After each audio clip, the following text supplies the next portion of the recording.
Bueno, a ver, Margarita, vamos a tratar, si les parece bien, vamos a tratar hoy dos temas y después, como siempre, hacemos las rondas de preguntas, dudas, inquietudes, participaciones de la gente, ¿ok? Para los nuevos, yo sé que Marchowski, por ejemplo, está nuevo, está por primera vez, no sé si al final Aníbal Micel está o no está, pero estaría por primera vez si es que está. Para los nuevos, aquí se tratan algunos temas, se sigue más o menos un orden que está expuesto en un temario, yo lo comparto de vez en cuando, ahí en Facebook está, y hoy tocaría el tema 12 de la segunda parte sobre cristianismo y occidente. Da la buena casualidad que acabo de traducir el libro no es un libro, es un ensayo, es un artículo largo del profesor Augusto Zimmermann, vamos a hablar un poco de eso. También vamos a hablar de los Panama Papers. Yo sugiero, como Ernesto Marchowski está aquí con nosotros, yo sugeriría, si no hay mejor propuesta, que empezáramos con ese tema, que Ernesto nos puede dar un briefing de 10 minutos o lo que él crea necesario para ponernos un poco en antecedentes sobre los Panama Papers, porque hay algunos que no, a lo mejor no han estado viendo noticias, y bueno, después yo quiero hacer los comentarios, porque es que me han llegado comentarios sobre ese tema, por eso lo vamos a tratar esta noche. Cambio. Sí, buenísimo, profesor. No, usted ponga la pauta. Nosotros estamos aquí para eso, para escuchar la pauta. Usted, usted decide si comienza Ernesto. Usted decide. Nosotros estamos a la escucha. Cambio. Bueno, gracias. Entonces, vamos a hacer lo siguiente. Margarita va a hacer la presentación como ella hace siempre, ¿ok? Que lo hace muy bien siempre. Y después le damos la palabra a Ernesto para que nos haga un briefing de 10 minutos, más o menos, no tiene que ser exacto, sobre los Panama Papers. Y después entonces yo voy a hacer un comentario sobre ese tema. Y lo enlazo con el número 12 de la grilla. Cambio. Bueno, entonces vamos a dar comienzo a nuestra aula virtual, acá en nuestra trinchera liberal, como siempre digo. El temario de nosotros para el día de hoy es el temario número 12 y dice lo siguiente: cristianismo y occidente, judaísmo, catolicismo, protestantismo, pentecostalismo, ecumenismo y sectarismo, sionismo, guerras de religión. Con las muy buenas noches a todos los presentes, usuarios, moderadores. Hathor es la administradora del canal. Buenas noches, ya te vi por allí. Adelante, profesor Mansuetti. Cambio. Gracias, Margarita, por la presentación, como siempre. Eric, ¿tú estás grabando? Eric, ¿me escuchas? Cambio. Buenas tardes, profesor. Sí, aquí estamos grabando. Cambio. Te agradezco mucho, Eric. Un gran aplauso por Eric. Él nos graba todas las noches y casi de inmediato al día siguiente o al otro ya está lista la grabación para los que quieren escuchar. Hay gente que no puede estar los miércoles en la noche y siempre me insiste con eso. Bueno, yo gracias a Dios, gracias a Eric, ya nos hemos regularizado en eso y ya siempre los envío a la parte de YouTube donde están. Bueno, entonces ya me gustaría entonces saludar a Eric, a Ernesto, pues ya lo saludé. Está Gustavo Romero de Perú, está Javier Vargas, está Agrinzones, Jazmín de García, Romalio 71, no sé quién es, Benebre, este amigo venezolano que vive en Estados Unidos, no me acuerdo cómo se llama, Partido Libertario Colombiano, Daniel. Bien, entonces, sin más preámbulo, te escuchamos a Ernesto. Te recuerdo que estamos siendo grabados y después se escuchan las grabaciones, ¿ok? Entonces, dale Ernesto, hacenos un briefing sobre los Panama Papers, por favor, y gracias. Cambio. Buenas noches. Bueno, aquí escucharán sonidos ambientales porque voy camino con la familia a hacer una diligencia, pero bueno, el asunto es este. Hace un mes, el día 3 de abril, un diario alemán publicó una noticia que hoy se ha titulado Los Panama Papers, y en esa noticia se dio a conocer una filtración ilegal de documentos de una firma de abogados de Panamá, en la cual se ponía pues de evidencia bueno, de acuerdo a ellos, pues una serie de irregularidades cometidas con las llamadas sociedades offshore. Esta filtración de documentos son alrededor de 214.000 documentos Se corta, Ernesto, a ver si mejor me cuidas más la conexión porque se cae. Gracias, cambio. Ernesto, ¿no puedes transmitir? Cambio. Estaba hablando, pero no sé si me escucharon. Cambio. No se te escuchó, Ernesto. A ver si puedes repetir, por favor. Gracias. Cambio. Voy a dejar de usar los audífonos porque al parecer no estaban funcionando bien. Bueno, repito, hace un mes se dio una filtración producto de documentos producto de una investigación periodística que fue publicada en un diario alemán. Dicha filtración de documentos, que fue una filtración ilegal de la base de datos de una firma de abogados de Panamá, puso al descubierto pues una serie de supuestas irregularidades realizadas con la ayuda pues de sociedades offshore creadas por esta firma de abogados. Entonces, el kit del asunto es el siguiente: es que a partir de dicha publicación, el Estado francés ha comenzado una guerra económica, o una guerra fría, por así decirlo, en contra de la República de Panamá y su sistema económico, exigiendo que Panamá adopte ciertas medidas legales y medidas económicas, reformando por completo el sistema que hemos venido utilizando, el sistema fiscal, el sistema jurídico corporativo que hemos venido utilizando desde hace pues alrededor de 100 años, lo cual sería un desastre para nuestra economía, destruiría nuestra economía de servicios, se producirían decenas de miles de pérdidas de trabajo solo de empleos directos, sin contar los empleos indirectos, porque la actividad offshore no es solo actividad offshore.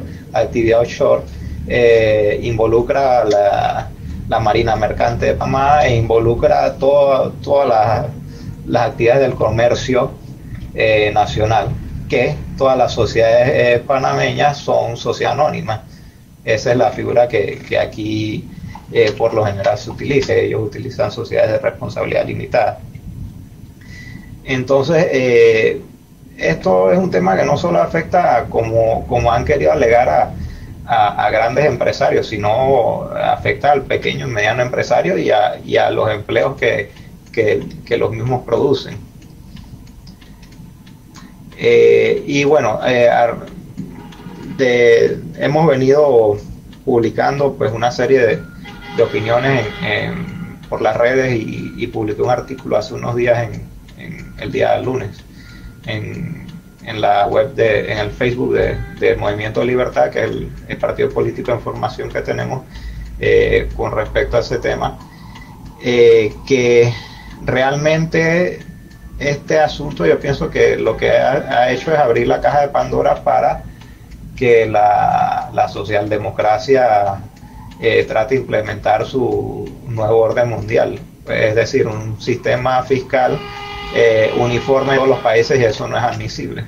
Eso es, bueno, para empezar, las exigencias de Francia y de la OCDE son contrarias a derecho, violan una serie de garantías fundamentales contempladas en todas las constituciones del mundo desarrollado y de Occidente, debido a que están exigiendo el multilateral de información de las personas que abran cuenta de banco en Panamá o tengan sociedades en Panamá. Y eso no es admisible. También violaría pues la soberanía fiscal del Estado panameño al aceptar que naciones más poderosas fijen la política económica de los países que no tienen suficiente poder para hacerle frente. Estados Unidos, a pesar de ser miembro de la OCDE, no ha firmado y no va a firmar ninguno de estos tratados ni acuerdos en los términos que la organización está exigiendo. Pero a ellos no les pueden decir nada porque Estados Unidos tiene las bombas nucleares. Cambio. Bueno, muchas gracias, Ernesto. Saludo para Claudio Sola, que está aquí con nosotros. Aníbal Michel me dice, aquí Margarita lo está ayudando para ver si puede entrar Aníbal Michel de Venezuela. Muchas gracias, Ernesto. Bueno, vamos a empezar con ese tema. Hay ya bastante evidencia que Javier Vargas Gómez me envía por Skype. O sea, hay aquí bastante evidencia para poder formular un juicio que brevemente se puede resumir de esta manera. Los liberales clásicos estamos ausentes de la escena política, o prácticamente ausentes de la escena política. Entonces, el enfrentamiento es entre las izquierdas. O sea, aquí hay un golpe fuerte de la izquierda dura contra la izquierda blanda, aliada con la derecha mala, que es la que gobierna en casi todos los países. Porque lo que hay que ver en este tema de los Panama Papers es quiénes son afectados. Y resulta que son afectados casi todos los políticos socialdemócratas y los políticos de la derecha mala aliados a los políticos socialdemócratas que gobiernan en casi todos los países del mundo.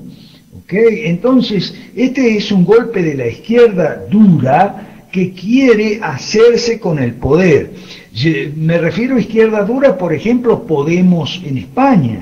Me refiero a la gente que está apoyando a Bernie Sanders en Estados Unidos, a Jeremy Corbyn en Inglaterra, el movimiento Syriza en Grecia. Es decir, hay una embestida muy fuerte para desprestigiar a la clase política. Los liberales, por supuesto los del establishment liberal, los de los institutos, los de los tanques de pensamiento, no saben dónde está parado. Entonces, defienden el derecho de los empresarios a poner su dinero sobre donde les venga en gana, y está bien.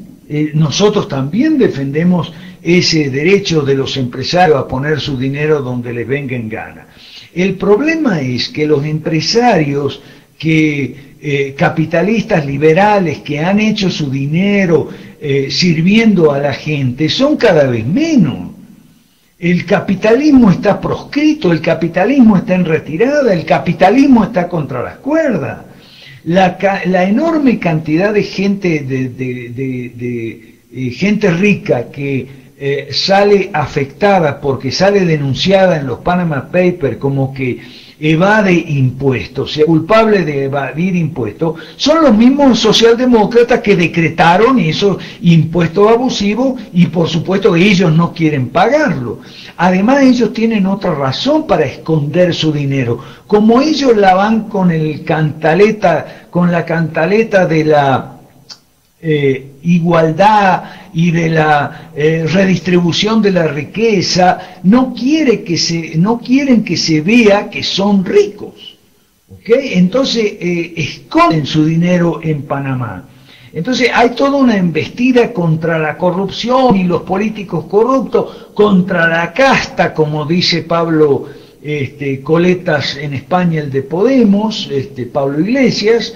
Hay toda una embestida contra la clase política, contra los políticos corruptos que esconden su dinero en Panamá, no quieren pagar impuestos, etcétera. Entonces, esa embestida se suma con la demanda de más regulaciones, con la denuncia de lo que ellos llaman paraísos fiscales. No son paraísos fiscales. Lo que ocurre es que en los otros países los socialdemócratas han establecido infiernos fiscales.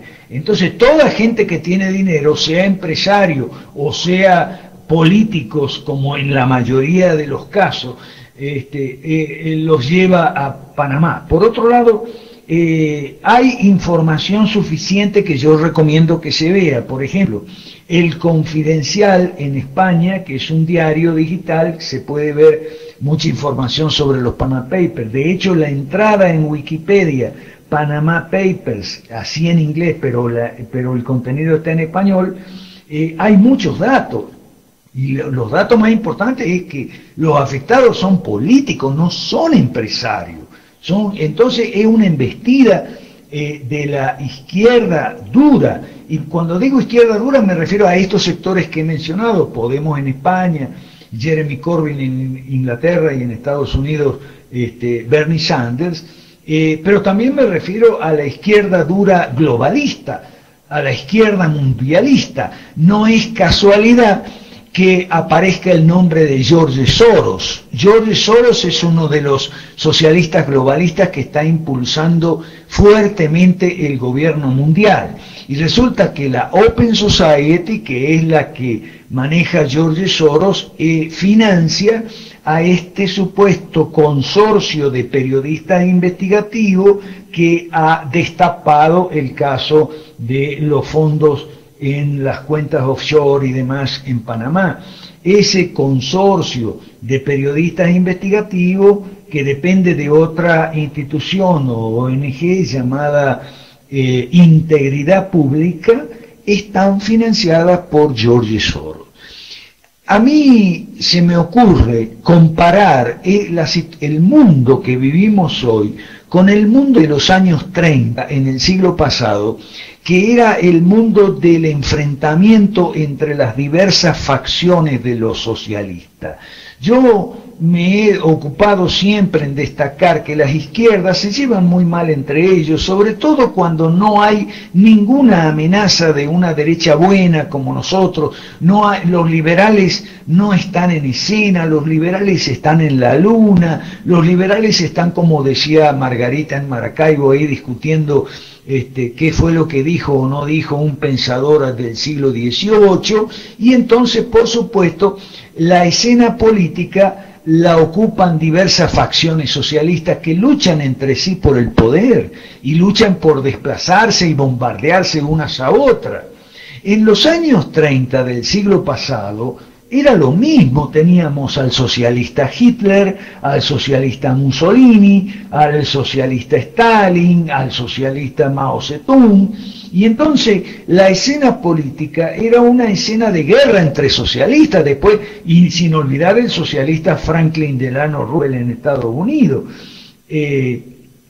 Y de modo que la escena política quedó en una guerra entre socialistas, y como ellos son muy mentirosos, mienten a todo el mundo, se mienten entre ellos, se mienten unos a otros y se mienten a sí mismos, la desinformación es muy grande. Por otro lado, hay una teoría conspiratoria por ahí que dice que los Panama Papers son una ofensiva de los Rockefeller por recuperar los Estados Unidos como paraíso fiscal, y concretamente Las Vegas, ¿ok? Y y esta teoría conspiratoria dice, fíjese que entre los denunciados de los Panama Papers no hay ningún nombre importante de los Estados Unidos. Entonces, esta teoría conspiratoria dice que es una guerra entre distintos paraísos fiscales, una competencia, digamos, que estos financistas en Estados Unidos quieren desplazar a Panamá. Puede ser, de hecho, esto no se contradice con lo que vengo explicando, que es un golpe de la izquierda dura. O sea, hay operaciones, golpes de este tipo, que pueden haber dos o más intereses a favor, ¿ok? Dos o más que estén aliados implícitos, o sea, circunstancialmente, y que estén pateando en contra de los mismos enemigos. A lo mejor no es que sean amigos entre sí, ¿ok? Los financistas norteamericanos con la izquierda dura tal vez no son amigos entre sí, pero tienen los mismos enemigos, ¿ok? Y los enemigos son la socialdemocracia para la izquierda dura y Panamá y los otros paraísos fiscales. Por otro lado, cuando uno estudia las cifras que aparecen ahí en la entrada de Wikipedia, el estudio Mossack Fonseca, el famoso estudio de abogados y contadores Mossack Fonseca en Panamá, que hace todos los trámites para que los millonarios del mundo pongan su dinero ahí con cierta seguridad, es más lo que pasan para las Islas Vírgenes que lo que se queda en Panamá. ¿Ok? Entonces, Panamá pasa a ser un sitio de paso, nada más una especie de puente financiero con las Islas Vírgenes, tal vez las Islas Caimán, algún otro de estos denominados paraísos fiscales. Por otro lado, hay una ofensiva a raíz de esto, también hay una ofensiva por más regulaciones más severas, siempre lo mismo. Y con Marchowski hablábamos por Skype hace unos días, él decía que, bueno, podíamos tener algún tipo de reunión, puede ser en Panamá, no sé, eso depende de Marchowski nos dirá si se consiguen o no se consiguen fondos, ¿ok? Para hacer alguna declaración, puesto que el gobierno de Panamá, como todos los gobiernos, quieren aprovechar la circunstancia para imponer más regulaciones absurdas, más impuestos abusivos, más represión regulatoria y represión tributaria sobre los negocios y sobre las personas. Y esto, como decía Ernesto, es inadmisible. Panamá es un país que no tiene banco central. Panamá es un país que tiene el canal interoceánico, y eso significa comercio internacional, eso significa flujo comercial internacional. Si no fuera por el canal de Panamá, muchos tendríamos que pagar mucho más caro por la ropa, los electrodomésticos, los zapatos que estamos usando, porque por ahí pasan todos los containers en toda América Latina. Eso es importante, es un golpe muy fuerte, ¿ok? Es el que se ha dado sobre Panamá. Panamá tiene un sector financiero comparativamente desregulado. Comparativamente me refiero con otros casos, como Venezuela, o como Argentina, o como mismo Colombia, ¿ok? Entonces, con Marchowski reflexionábamos qué sería de Panamá si Panamá tuviera Banco Central, si Panamá tuviera un sector financiero sobrereglamentado como los otros países, y si Panamá no tuviera el canal, ¿ok? Entonces, ok, tiempo, Margarita, gracias. Entonces, cuando reflexionamos en esos, ok, Javier Vargas, ya en Skype, ya, aceptar. Entonces, cuando reflexionamos sobre estos temas, yo personalmente tengo una reflexión personal.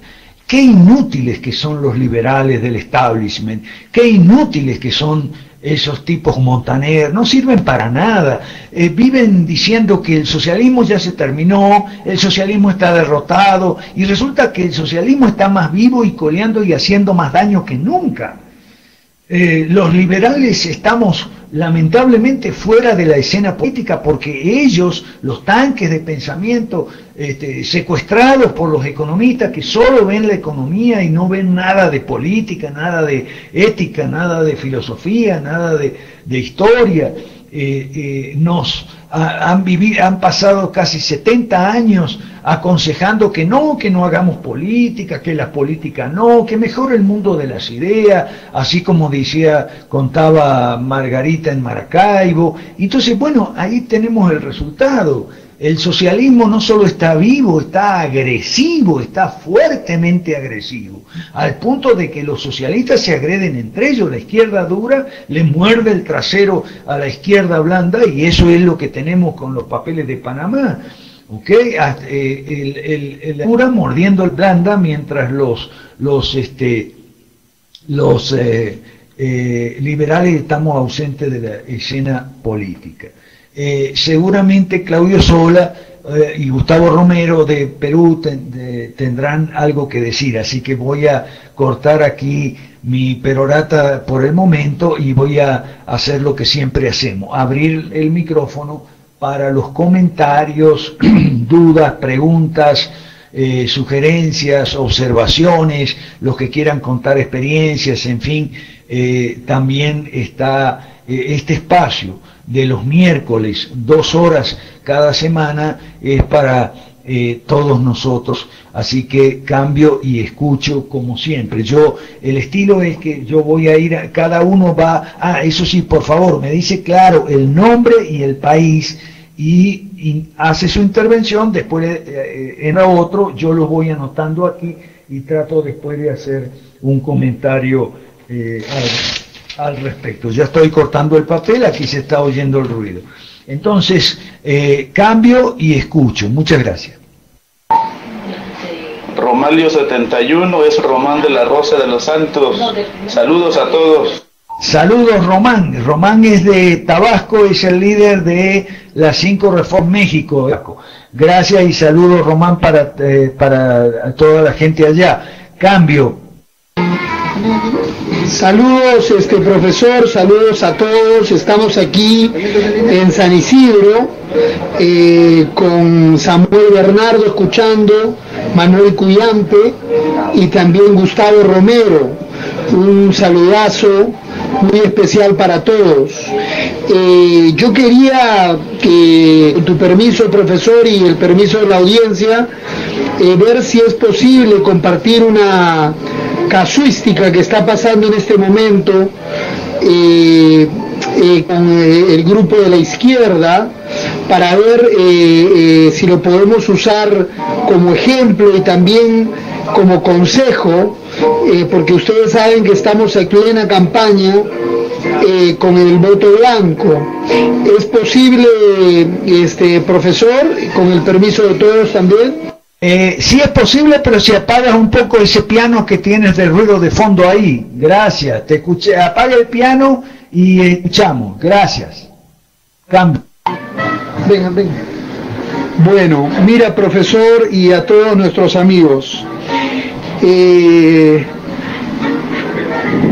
Estamos realmente en este momento en una situación muy interesante, porque estamos tratando de que el voto blanco, el voto viciado, suba como una contrapropuesta, digamos, con lo que tenemos hoy en el Perú, que es las dos propuestas neoestatistas, o más conocidas como neoliberales.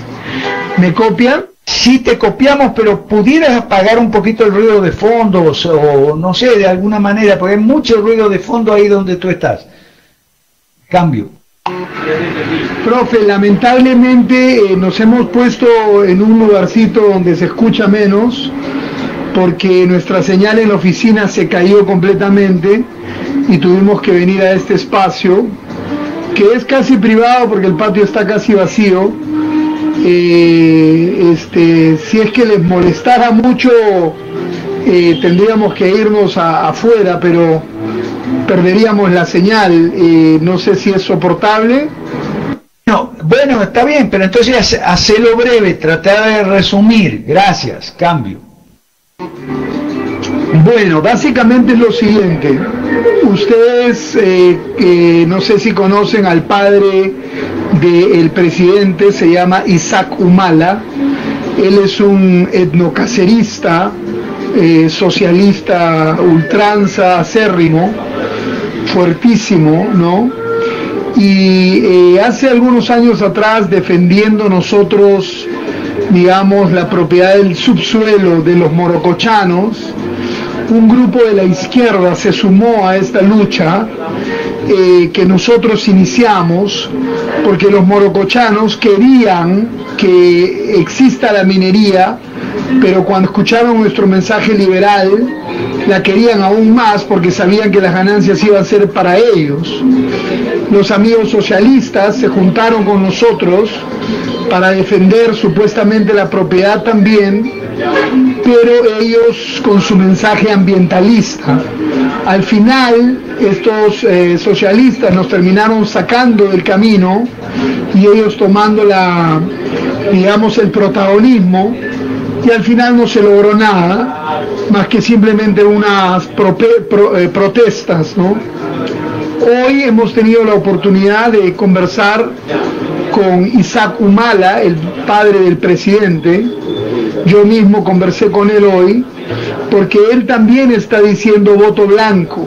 Entonces yo le estaba diciendo a don Isaac que nos podemos unir, él que tiene bastante pantalla, o sea, todo el mundo quiere entrevistar al padre del presidente, y mi persona, hacer una dupla, digamos, basado en este pensamiento. Él es un, digamos, extremo izquierda, y para muchos nosotros somos una ultraderecha, ¿no?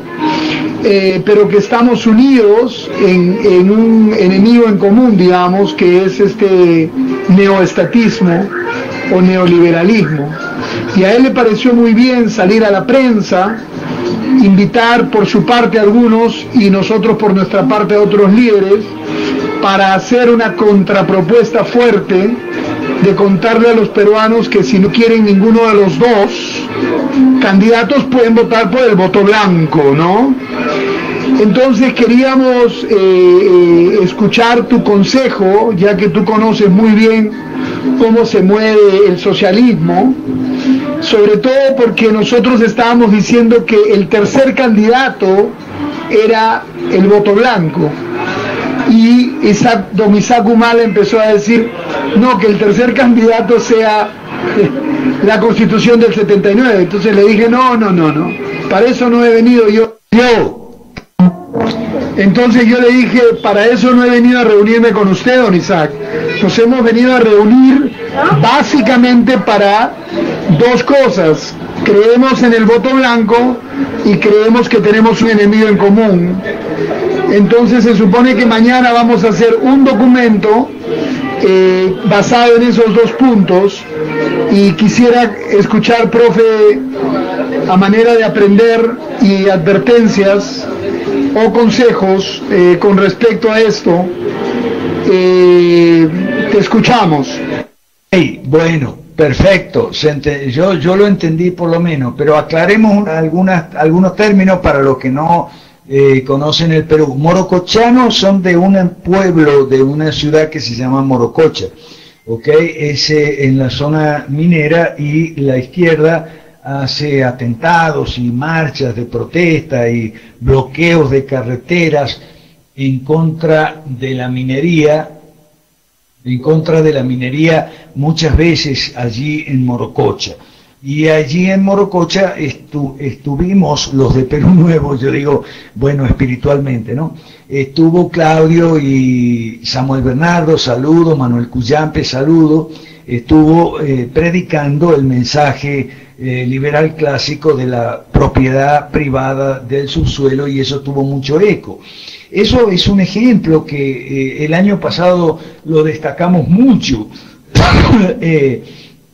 que cuando se le lleva el mensaje nuestro a la gente que solo ha escuchado el mensaje de la izquierda, inmediatamente lo capta y adhiere a nuestro mensaje, ¿ok? De manera que eso hay que tomarlo muy en consideración. Esa experiencia del año pasado fue una experiencia exitosa, ¿ok? De Perú Nuevo, del equipo de Claudio Sola, de manera que a mí me encanta que sigan en esa lucha explorando nuevas vías, y esta de Isaac Humala puede ser una nueva vía. Aclaremos también quién es Isaac Humala. Isaac Humala es un señor que viene del movimiento de la izquierda nacionalista, de la izquierda velasquista, de la izquierda etnocacerista, como se llaman ellos, son los que dieron el golpe. Antauro Humala es el otro hijo de Isaac Humala que está preso, si no me equivoco, todavía está preso. Entonces es un personaje muy folclórico, Isaac Humala, y muy mediático, llama la atención a la prensa. Entonces, mi sugerencia, para no decir consejo, mi sugerencia es que una conferencia de prensa entre Isaac Humala y Claudio Sola, clarificando cada cual sus respectivas posiciones, estaría perfecto. Me encantaría, sería muy bueno y sería una oportunidad, Claudio Sola, de conseguir cobertura en los medios, una conferencia de prensa conjunta donde Isaac Humala y Claudio Sola explican por qué están llamando al voto en blanco, desde distintos ángulos, desde distintas posiciones. Isaac Humala desde la izquierda nacionalista, ¿ok?, diferente de la izquierda que apoyó a Verónica Mendoza, y Claudio Sola desde el liberalismo clásico. Eso sería fantástico. Lo que no me parece tan fantástico es el intento de suscribir un documento. Eso no, por varias razones. Primero y fundamental, vos no te vas a poner de acuerdo con Isaac Humala sobre qué van a poner en el documento. Él va a querer poner la Constitución del 79, que es la Constitución velasquista. Curiosamente, su hijo, el presidente actual, cuando juró, mencionó la Constitución del 79, es decir, la Constitución velasquista y eso, y tú vas a querer ponerlo de liberalismo y libre mercado y cosas por el estilo, y a eso a él no le va a gustar mucho. Entonces, yo creo que pudieran ustedes dos, Isaac y tú, dar una conferencia de prensa llamando el voto en blanco y explicando cada uno sus razones y explicando desde qué ángulos están convergiendo en llamar al voto en blanco. Ahora, no me parece lo de tratar de escribir un documento, porque si incluso hicieran un documento de compromiso donde trataran de armonizar las dos posiciones, saldría una melcocha, un guiso cruzado de res con chancho y con pollo y con tomate, que eso no lo iría a entender nadie y eso confundiría más las cosas. Entonces, me parece a mí, si me pide mi opinión, que todo perfecto excepto lo del documento. Eso no lo veo tan claro por las razones que estoy explicando. No, va a ser muy difícil ponerse de acuerdo. Y si se pone de acuerdo, va a ser sobre una cosa así de compromiso, un documento lleno de contradicciones, que va a ser más lo que... No sé si se entendió. Gracias, cambio. Escucho. Sí, profe, se entendió perfectamente, solamente que el documento solo iría con 2 puntos. Estamos a favor del voto en blanco, el voto en blanco es totalmente democrático, tiene respaldo de ley, que la gente no se sienta que está yendo contra la institucionalidad al viciar su voto, ya que el jurado no ha considerado la opción voto blanco ninguno de los anteriores, como le hemos pedido. Y el otro punto sería simplemente que estamos nosotros en desacuerdo con el neoliberalismo. Cada uno tiene su punto de vista, pero estamos en desacuerdo. Y no tocaríamos los otros temas individuales, ideológicos de cada cual, entendiendo que la mayoría de los peruanos no tienen una ideología y que solamente se sumarían al voto blanco porque no quieren más corrupción, porque están hartos de los 40 años de estos gobernantes, etcétera, etcétera. Esos serían los 2 únicos puntos. Ok, si es un documento con 2 puntos nada más, bueno, está bien. Pues me parece que si se logra sería fantástico. De todos modos, lo bueno aquí, lo que hay que destacar es la promoción del voto en blanco. O sea, nosotros somos realmente antisistema, por eso no nos gusta. Se cortó, profe, no te escuchamos. Gracias. Lo que está bien, digo yo, lo que me encanta es la promoción del voto en blanco. O sea, que necesitamos promover el voto en blanco también en otros países, dependiendo, claro está, de las circunstancias, en tanto no tengamos candidatos propios. El voto en blanco es un voto de protesta, es un voto antisistema. Estamos a favor de las 5 reformas y la reforma número 1 implica devolver los partidos políticos a la gente, que actualmente los partidos políticos están secuestrados por las burocracias de los poderes electorales que han usurpado funciones que no le corresponden, como inmiscuirse en la vida interna de los partidos, dictarles normas programáticas, ideológicas y... Buenas noches, gracias, Daniel de Colombia. Profesor Alberto y todo el auditorio, quería compartir con ustedes una experiencia que se dio la semana pasada. En la ciudad de Bucaramanga estuvo presente el señor Gustavo Petro. Es uno de los representantes de un movimiento de extrema izquierda que tuvo la alcaldía de Bogotá y que pues en su agenda tenía pensado ingresar acá a la ciudad y consolidar lo que era una especie de oficina satélite o un movimiento satélite de lo que es el progresismo a nivel local. Desde el partido con algunas de las personas que estamos capacitando, digamos, haciendo retransmisión de este conocimiento que adquirimos aquí, estuvimos ahí presentes haciendo una tarea de sabotaje, se podría decir, en el sentido de que estuvimos dejando un mensaje que iba a marcar para ellos algo que no querían oír, y se dio principalmente de 2 maneras. Una de ellas fue pues mediante el uso de las redes inalámbricas de estos teléfonos celulares, una estrategia que nos funcionó muy bien y que quería compartir con todos. De pronto, si tienen la oportunidad de estar en un conglomerado de gente y hay que dar un mensaje, pero es difícil compartirlo efectivamente, sea por temas de logística o sea por temas de que no se puede repartir documentación, pues aprovechando el uso de la tecnología y que la mayoría de gente anda buscando siempre este tipo de redes inalámbricas de donde conectarse a internet, pues usamos unos teléfonos donde compartíamos un mensaje donde el nombre de la reina alámbrica era un mensaje que iba en oposición contra el mensaje que se estaba dando en estas reuniones. Y pues al final de la jornada, cuando estaba justo digamos, reunidos todas las personas que estaban allí tratando de consolidar un movimiento progresista a nivel local, se hizo una pregunta, pues mostrándonos como un partido libertario, y pues se vio que definitivamente la izquierda está preocupada por nuestra existencia. Digamos, de pronto las personas que no lo tienen claro, nosotros somos liberales clásicos y nos diferenciamos de pronto de los libertarios que están por ahí en redes sociales y eso, en que entendemos la diferencia entre lo que es el liberalismo clásico y pues lo que es el anarquismo de mercado y todas esas confusiones que son más nuevas. Pero la pregunta que se le hizo al señor Petro allí enfrente de todos los progresistas en la ciudad fue básicamente decirle: bueno, señor Petro, ustedes hicieron un gran movimiento para gastar en salud, en educación, en una gran cantidad de programas sociales, y tiene proyectado lanzarse para las próximas elecciones presidenciales como candidato.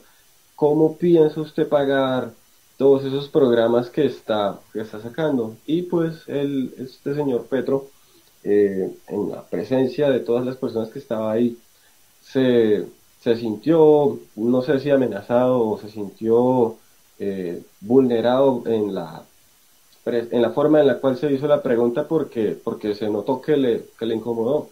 y la gente, muchas personas que estaban allí presentes, después de que se hizo la pregunta, se le empezaron a ir.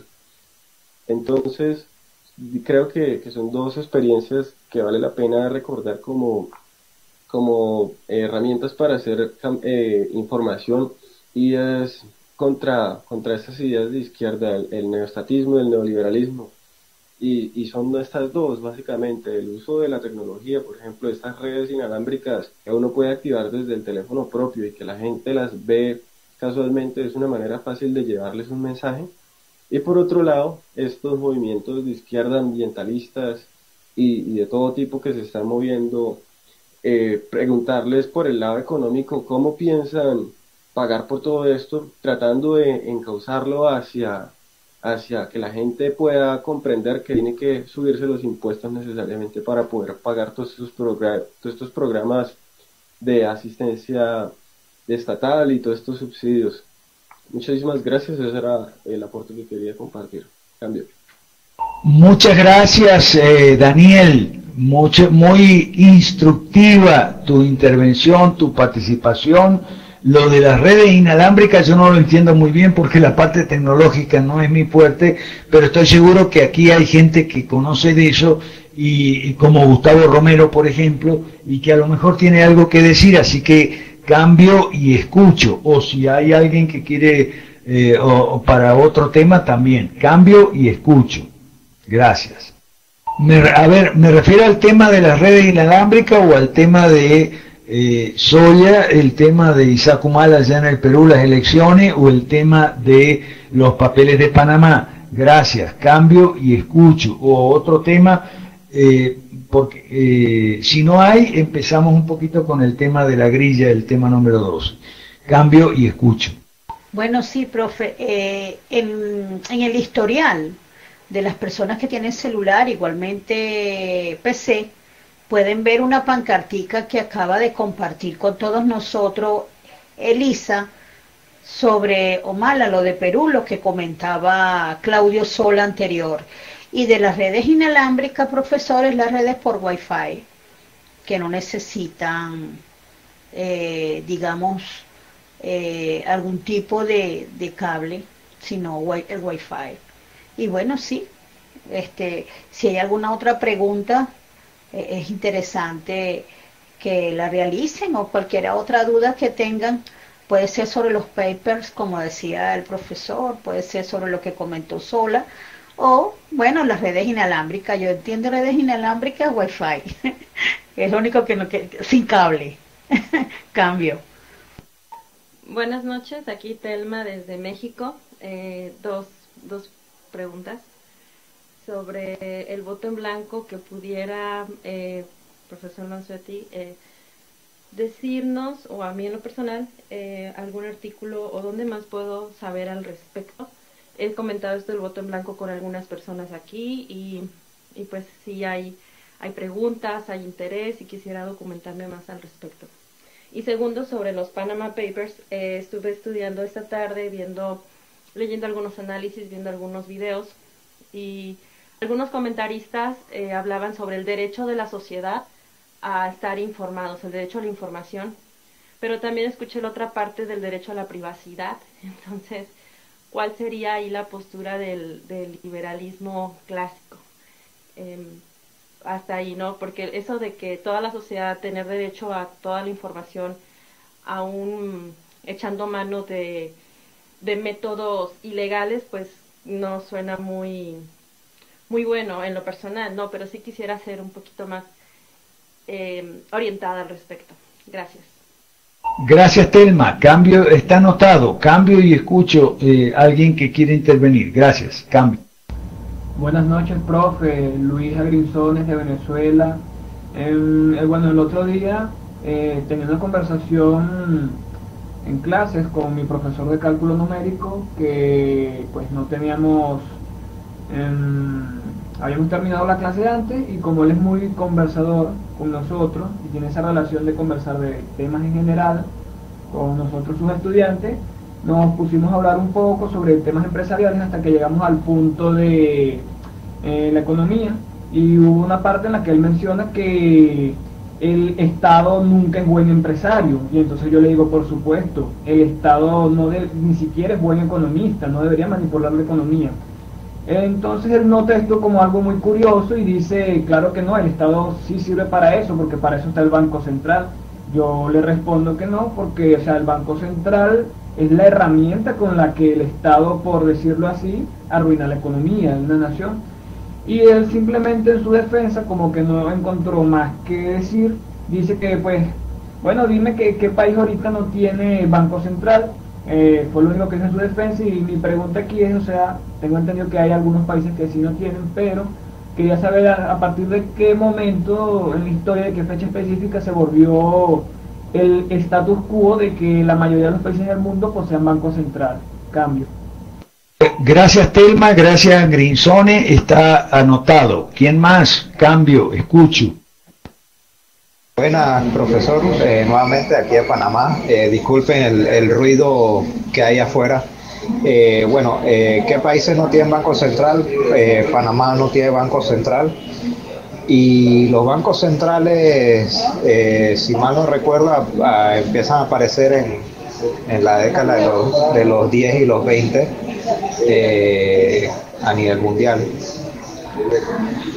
Gracias Ernesto. Sigo, hay un montón de chats, yo después voy a mencionar. Escucho, cambio y escucho más intervenciones. Gracias.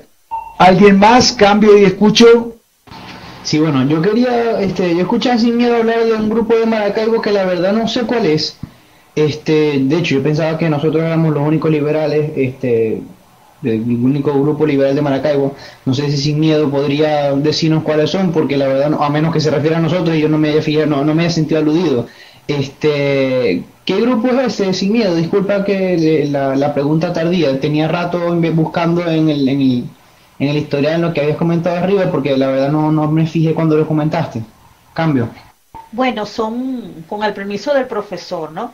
Son un grupo que se han tardado en filosofar como 5 años, 6 años, creo que tienen como 10, Hathor quizá conoce un poco más, pero tiene bastante tiempo. Después podemos hablar por DM y te puedo decir cuáles son esos grupos que no son tan liberales, más que todos son libertarios, y en sus grupos también hay anarcops, o sea, anarcocapitalistas. Y con relación a los países que no tienen Banco Central, pero vean las disyuntivas, como es, tenemos a Rusia, a China, a Cuba, a Siria, a Irán, o sea, los que tenemos Banco Central, Norcorea y Hungría. Entonces es como ver el socialismo en esos países tan afianzado y casi un comunismo, que es la parte más fuerte del socialismo. Y cambio, adelante. Buenas noches, profesor, buenas noches, Sin Miedo y todos los que están en la sala. De Maracaibo yo conozco únicamente el grupo de Joelvin, que son liberales. Bueno, profesor, por aquí estoy con 2 personas que lo quieren saludar, estamos escuchando la charla, Arline y Mari. Hola, profesor, ¿cómo está? Hola, profesor, ¿cómo está Mari? Saludos a todos, cambio. Muchas gracias, muchos saludos Arline y Mari y Hathor. Gracias. Cambio y escucho. Más intervenciones. Gracias. Daniel de Colombia. Profesor, otra cosa que quería consultar sobre la manera en que le venden a un congreso, a un país, la idea del Banco Central. Pues yo he conocido un poco del tema de la economía y eso, pero en el contexto latinoamericano no estoy tan enterado de cómo se da ese proceso, cómo de pronto llega ciertos personajes a un congreso y contactan a los políticos de su influencia y son capaces de venderle a la gente esa historia. No sé, en nuestros países de pronto nos pueda comentar un poco de esa parte histórica, cómo es que se han venido dando esos procesos de pasar de un patrón oro a crearse el Banco Central, porque pues el origen de esto es lo que ha marcado fuertemente los problemas de decadencia económica en nuestros países. Cambio, gracias. Ok, está listo, está anotado Daniel, gracias. Más intervenciones, cambio y escucho. Países son todos diferentes, son muy distintos y resulta que no. Los bancos centrales, hay que recordar en primer lugar que el Banco Central de los Estados Unidos se hizo en 1913, en una reunión secreta, en la isla de Jekyll. Hay un libro muy bueno, muy bien documentado, de un autor economista cristiano que se llama Edward Griffin, que el libro se llama La criatura de la isla Jekyll. La criatura es el Banco Central, es la Fed. En inglés se llama The Creator of Jekyll Island. Ahí se establece bien por qué la reunión tuvo que ser secreta. Incluso como eran grandes banqueros, los Rothschild principalmente, JP Morgan, etcétera, estaban en el ojo de la prensa, y entonces, para distraer a los periodistas, dijeron que se iban a cazar patos. Incluso se sacaron fotos en un ferry para ir a la isla Jekyll con las escopetas de caza, ¿no? Para decirle a la gente que iban a cazar patos. Mentira, no iban a cazar patos, iban a ser el Banco Central, y por eso, y como era una cosa mala, en esa época se sabía que era una cosa mala. En Estados Unidos había toda una historia en el siglo XIX de la lucha en contra del Banco Central, que se llamaba Banco Nacional, y entonces se disfrazaron, pero finalmente fue aprobado por la Cámara y lo firmó la ley el presidente Wilson, y después se arrepintió. Parece ser que hay unas declaraciones del presidente Wilson donde dice que se arrepintió de haber firmado la ley del Banco Central en Estados Unidos. Muy bien, lo primero que hizo el gobierno de los Estados Unidos, del mismo presidente Wilson y el Congreso, a través de la misión Kemmerer, a través de la Sociedad de Naciones, fue enviar la misión Kemmerer a todo y cada uno de los países latinoamericanos con la instrucción de hacer un banco central en cada país latinoamericano. Y lo hicieron con la misma persona, Kemmerer, y la misma comisión, y la misma receta. Entonces no vengan a decir que nuestros países son muy diferentes y no se puede aplicar la misma receta para todos. Pero bueno, y si lo vienen haciendo siempre. Entonces, si los problemas son los mismos, creados por las mismas recetas malas para todos, nosotros tenemos la receta buena para todos, que son las 5 reformas. Entonces, querido Daniel, misión Kemmerer. A Daniel y a todos, como yo no puedo escribir aquí, yo quisiera que me repitan por mensaje inbox de Facebook las preguntas que me hacen para que yo pueda darle la respuesta por escrito. O sea, ¿dónde están la información? Les puedo pasar el link, cosa que yo siempre hago. Aquí no puedo hacerla porque aquí no tengo para escribir. Y no puedo manejar tantas cosas al mismo tiempo, o sea, el sello, Google, el Skype, por ahí que me llega alguna notificación, etcétera, ¿no? Entonces, repítanme las preguntas por inbox de Facebook, y yo con mucho gusto paso los links, los enlaces, los nombres, la información, los libros, la bibliografía, el libro de Edward Griffin, que es buenísimo, por cierto. También hay un video, puedo pasar los links, el link del video, el video sobre este tema de los bancos centrales creadores de inflación. No me extraña, Agrinzones, que tu profesor de cálculo no esté bien, cálculo numérico, no esté bien informado sobre el tema, pero la tarea nuestra, aquí nos reunimos en este grupo para cambiar impresiones, cambiar informaciones. Si hoy no hay tiempo de darle al tema 12, lo podemos dejar para lo último. Si no hay tiempo, podemos pasarlo para la semana que viene, no hay problema. Entonces, respecto de Daniel, la misión Kemmerer. Kemmerer con K y 2M. Kemmerer. Vamos con Telma. Gracias por intervenir, Telma. Sobre el voto en blanco yo tengo un par de artículos, uno se llama Voto Libre y otro se llama Voto Antisistema. Y ahí desarrollo lo que es la reforma número 1 en lo que tiene que ver con partidos políticos. O sea, ¿cómo sería un voto libre en una república liberal, digamos, después de las 5 reformas. ¿Ok? Entonces, pásame por la pregunta de vuelta por el inbox de Facebook y yo te voy a pasar los links de los 2 artículos para que te los leas, ¿de acuerdo? Y en relación a los Panama Papers, yo creo que la discusión entre privacidad e información está un poco mal planteada, está planteada desde la izquierda, o sea, a mí cada vez que reviso los Panama Papers, cada vez las declaraciones, las malas intenciones de los gobiernos y demás, veo la mano de la izquierda dura, en sus diversas fases, porque hay una izquierda dura globalista, la del nuevo orden mundial, hay una izquierda dura nacional en cada país, como digo, está Pablo Iglesias, está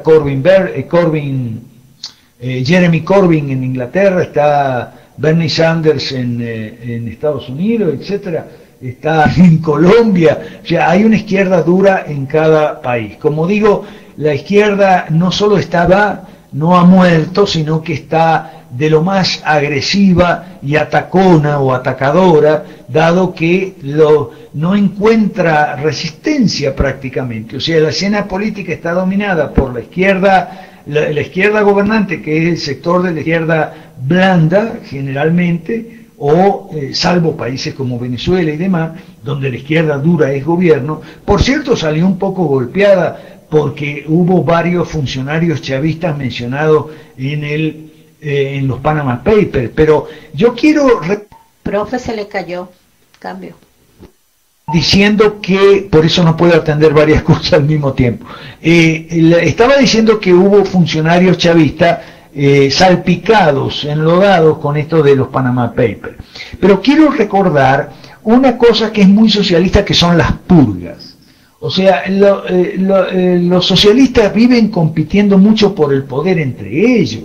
Hay en el PSV, por ejemplo, hay como 3 o 4 grupos internos, 4 o 5 facciones, de manera que si un líder de una facción se ve golpeado, se ve salpicado por los Panama Papers, inmediatamente los opositores descorchan el champán, porque dicen, bueno, por fin se hundió, ahora nos toca a nosotros, ahora vamos nosotros.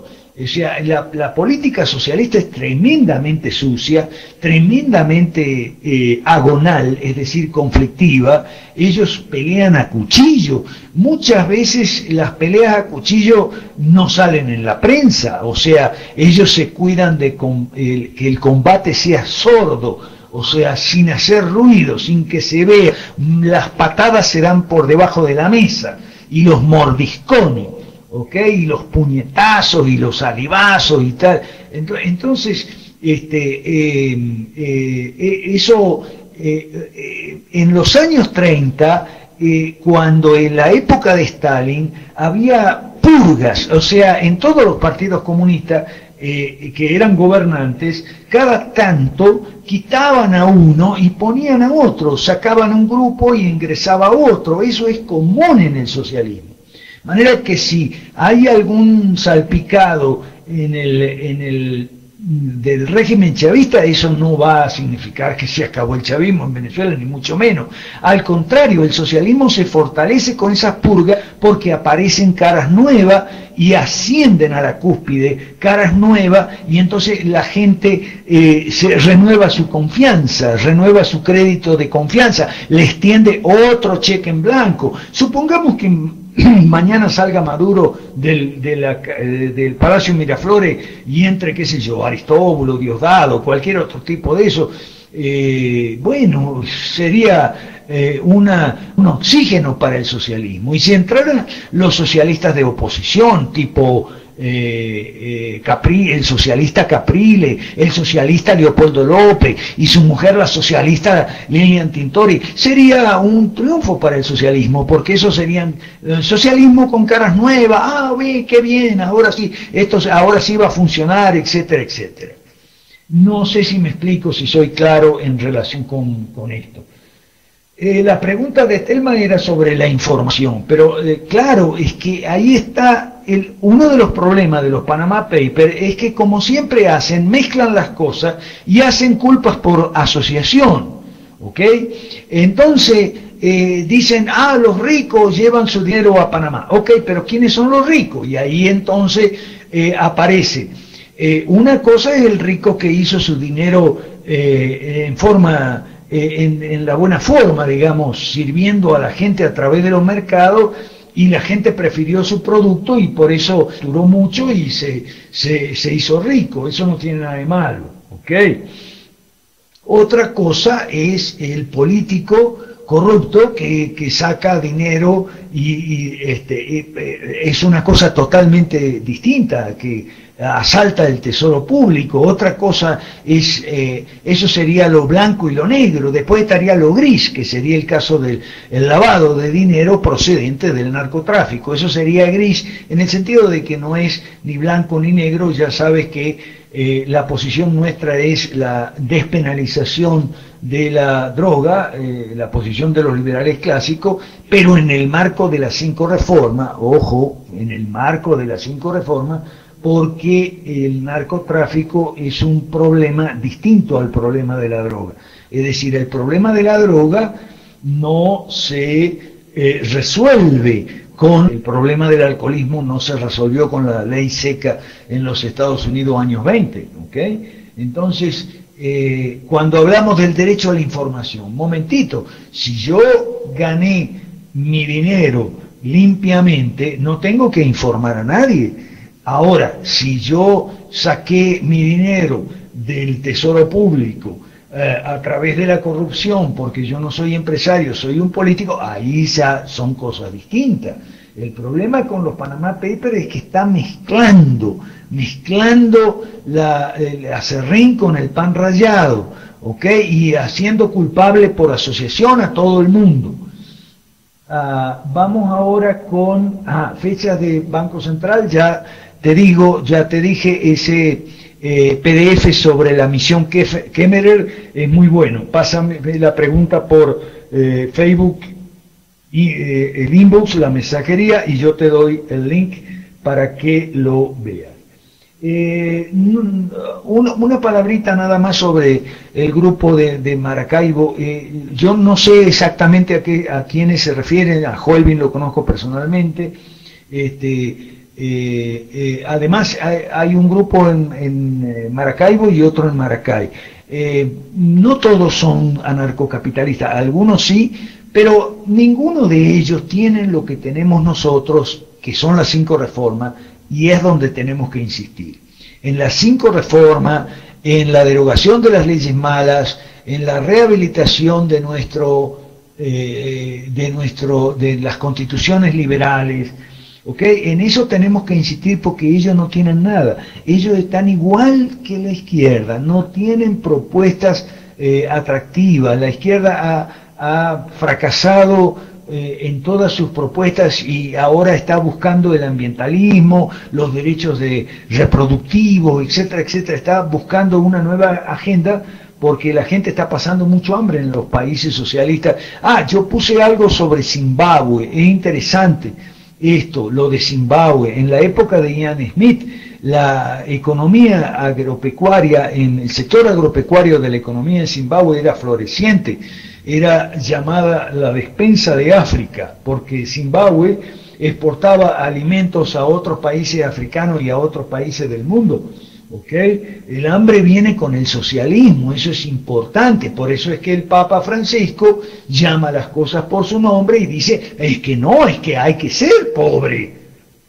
¿Okay? Eso es muy importante. Entonces, insisto, las 5 reformas son nuestro mensaje. A esos liberales o libertarios que andan por ahí filosofando sobre los autores del siglo XVIII, y no sé cuáles sean, ¿okay? Los autores o los libertarios a que se refieren los amigos de Venezuela, hay que, mostrarles 5 reformas y decir, ¿estás de acuerdo o no estás de acuerdo? Si estás de acuerdo, ponete a trabajar con nosotros, y si no, eres libre de no estar de acuerdo, por supuesto, pero hay que mostrar las 5 reformas, como Margarita ha hecho una vez, que me dijo, o hace siempre, bueno, que imprime folletico, o usar las redes inalámbricas como Daniel Cordero para contrastar, para presentar nuestro mensaje, para presentar nuestra propuesta y decir, estas son nuestras propuestas, ¿qué te parece? Y consultar en ese sentido a la opinión pública. Bien, entonces paro aquí por el momento y escucho más intervenciones, cambio, escucho. Profe, buenas noches, Samuel Bernardo de Lima. Profesor, Samuel se cae, ajusta bien los contactos, las conexiones, gracias. Profesor, bueno, antes que nada saludarte, un fuerte abrazo de acá desde Lima, Perú, profesor Alberto. Profesor, básicamente quería hacer una consulta, siempre tengo esa duda. ¿Cómo es que funciona la economía estatista socialista de Ecuador, que es un país que usa el dólar americano y tiene un banco central de reserva? O sea, ¿cómo este país básicamente maneja ese tema de la inflación y su economía, ¿no? Que es un desastre, sabemos, pero mi punto era el asunto del banco central de reserva. Gracias, Samuel, un saludo grande, está anotado. ¿Alguien más? ¿Más intervenciones? Cambio y escucho. Más intervenciones, cambio y escucho. Felicitarle por su intervención en el programa de Pedro que tuvieron a bien compartir por Facebook, y sí va a volver a tener una intervención ahí. Gracias. Profe, usted sabe que hace escasa una semana tuve... No se oye, se cae.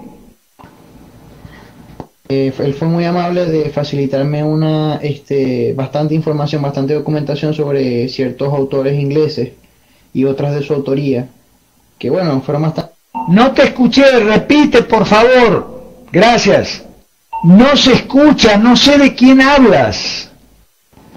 Sí, me escucho mejor ahora, disculpe, se me cae esto, se desconecta solo. Ok, que si conoce, ¿qué sabe usted del profesor Armando Rivas, de Argentina? Tuve la oportunidad de comunicarme con él vía correo electrónico y fue muy amable de facilitarme bastante documentación de ciertos de autores, de un autor inglés, David Hume, y de otras, me pasó también otros artículos de su autoría. Entonces, bueno, quería saber qué opinión, qué conoce usted de él, pues qué sabe de él, que uno ha aprovechado de nutrirse de bastantes profesores liberales. Parece que fuera mentira, pero uno los contacta, uno desde aquí lo logra contactar. Pues. Ahora sí, Armando Rivas, claro, él es un brillante profesor. ¿Más intervenciones, por favor? Cambio y escucho. Daniel de Colombia. Profesor, muchas gracias por la información suministrada. Mire, ahora mismo, antes de estar aquí con ustedes en la reunión, estaba por allá en una universidad con un grupo de estudiantes que tienen un semillero de economía. Principalmente, es una universidad estatal, es una universidad que recibe parte de sus ingresos en forma de aportes de parte del gobierno central desde Bogotá, y otras actividades, no estoy seguro de qué tanto por ciento se los financia por proyectos que desarrolla. Básicamente hay un interés por conocer los efectos de la expansión monetaria en la economía colombiana, y pues por falta de tiempo y muchas cosas no pude estar ahí tan presente con estas actividades en lo que va a ser este semestre.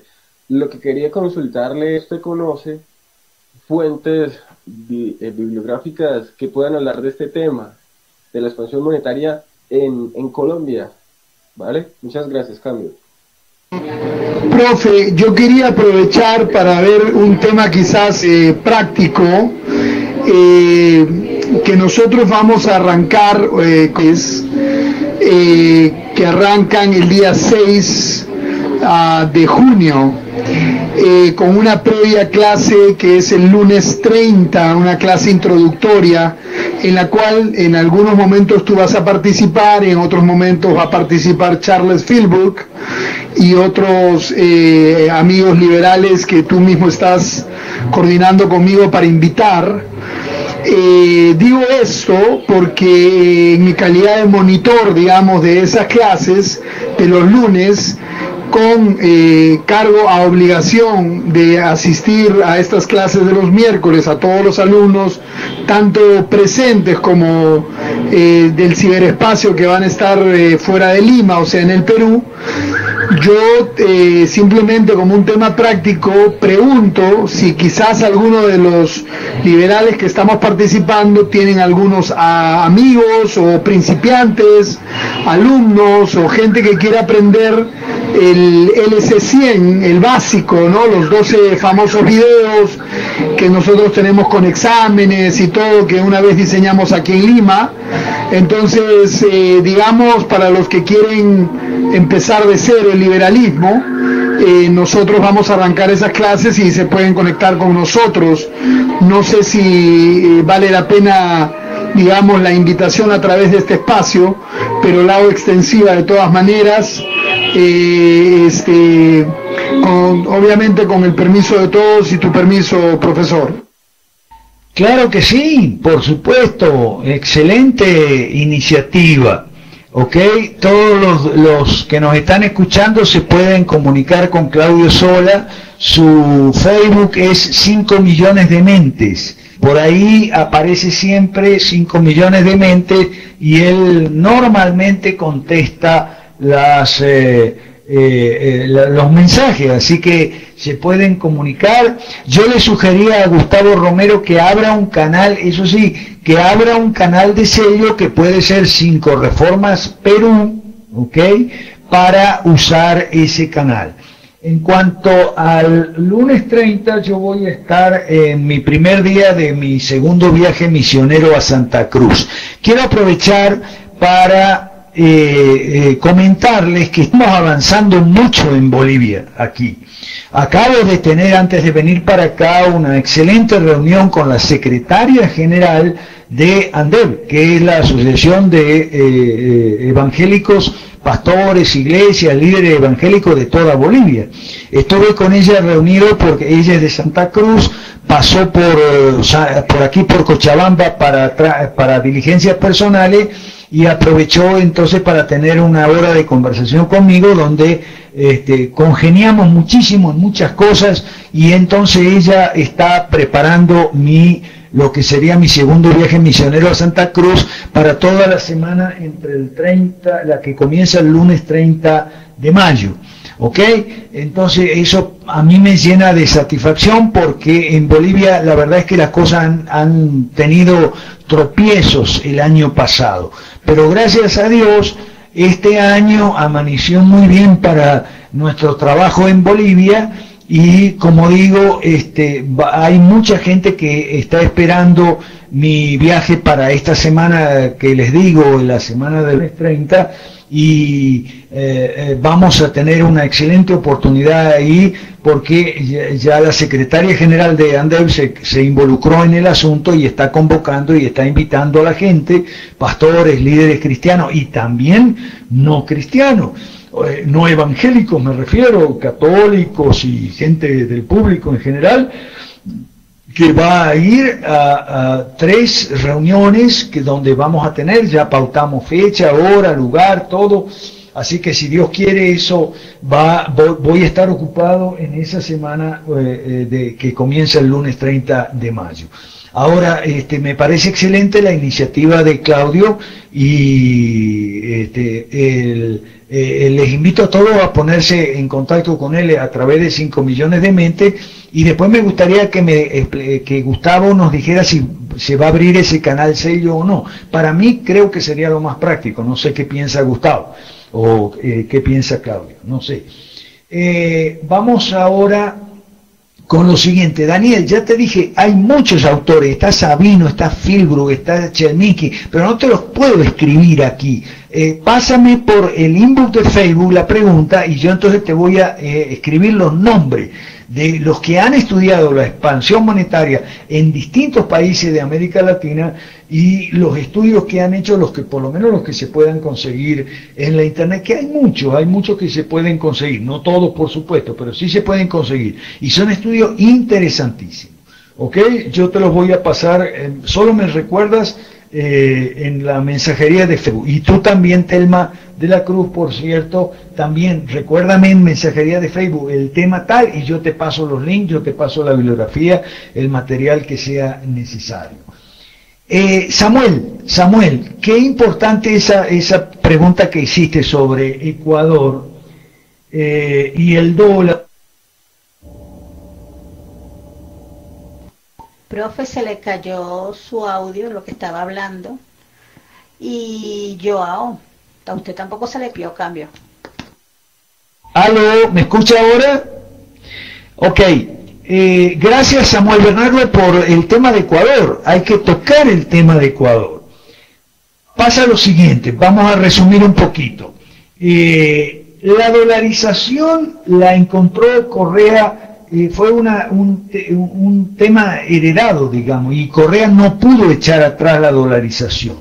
Ahora bien, eso te demuestra varias cosas. En primer lugar, que el dólar es una moneda socialista, o sea, los países que usan el dólar están en realidad usando el Banco Central de los Estados Unidos, que es el que emite dólares sin ninguna base, y por eso el dólar pierde valor. Lo que pasa es que las otras monedas tienen un componente inflacionario mucho mayor, entonces comparativamente el dólar puede servir mejor que el peso boliviano o el sol peruano o el peso argentino, ¿ok? Entonces, la economía de Ecuador está dolarizada y sin embargo el Banco Central está ahí todavía, sí está un poco pintado en la pared, pero ahí sigue. Ahora, lo importante que hay que señalar, Samuel, y por eso te agradezco la pregunta, es lo siguiente: la economía de Ecuador anda mal aun cuando está dolarizada. Y eso te demuestra que las reformas no pueden, aun cuando sean buenas, o aun cuando sean menos malas, o aun cuando sean comparativamente mejores que otras, no pueden tomarse aisladamente. Es decir, yo he puesto la economía de un país latinoamericano es una economía a la que los socialistas le han dado 50 balazos, 20 cañonazos y 30 pistoletazos. Entonces, si tú, óyeme bien, si tú curas una herida o dos, te quedan 200 heridas, entonces la economía no va a funcionar. Por eso yo tengo un artículo que recomiendo sobre el caso Macri, que el artículo se llama pequeños ajustes no son suficientes, o pequeños ajustes son insuficientes. Búsquenlo en Google, Alberto Mansuetti, pequeños ajustes son insuficientes. En este caso lo mencioné para el caso de Argentina, pero los otros casos son iguales. Por eso es que han fracasado los gobiernos neoliberales desde los 90 hasta la fecha. Porque en todo caso, si toman medidas buenas, que algunos las han tomado, son tan pocas, tan tímidas, tan cortas y tan poquitas, digamos, que son insuficientes. Es como si te ingresa un herido de puñalada a un hospital y entonces el tipo tiene 30 puñaladas, entonces, de casualidad que todavía respira. Entonces los médicos de urgencia ahí tienen 30 heridas, entonces cosen 2 heridas. Si cosen 2 heridas pero dejan las otras 28 abiertas, el tipo se va a morir. Por eso es que insistimos en las 5 reformas, que tienen que ser todas, que tienen que ser simultáneas. No se puede hacer una reforma. Aquí en Bolivia hay 38 impuestos a los que yo he contado, no sé si habrá alguno más que se me salió de la cuenta, pero ¿de qué vale? Como PPK, y en Perú es lo mismo, PPK prometió bajar 1,5 puntos, uno solo de los impuestos, creo que el IGB, o sea, el impuesto indirecto, el impuesto de las ventas, bajar 1,5 puntos, pero con eso no arreglas nada. Esto empezó, y yo empecé a tratar ese tema, y yo empecé a investigar el asunto de la reforma y a escribir la ley mala a propósito de la dolarización en Ecuador, que venía nuestro querido amigo Cordeiro de Venezuela a ponerlo como solución. Cordeiro en Venezuela decía, estoy hablando de hace bastantes años atrás, ¿okay? El Ecuador ha dolarizado su economía, Venezuela debería hacer lo mismo. Entonces yo decía, bueno, supongamos que estuviéramos de acuerdo, pero ¿y qué pasa con todas las otras 42 clases de leyes malas que hay en Venezuela? ¿La va a dejar como está? Mira, esto es muy importante. Si las deja como está, la economía va a seguir andando mal. Y la izquierda le va a echar la culpa a la dolarización. Y le va a echar la culpa a los neoliberales. Y le va a echar la culpa a Milton Friedman y va a decir que la derecha fue la que anda culpa de la derecha. Claro, porque los socialistas han tomado 100, desde hace 20 años, vamos a suponer, han tomado 100 medidas socialistas, y las 100 medidas significa 100 heridas sobre la economía del país.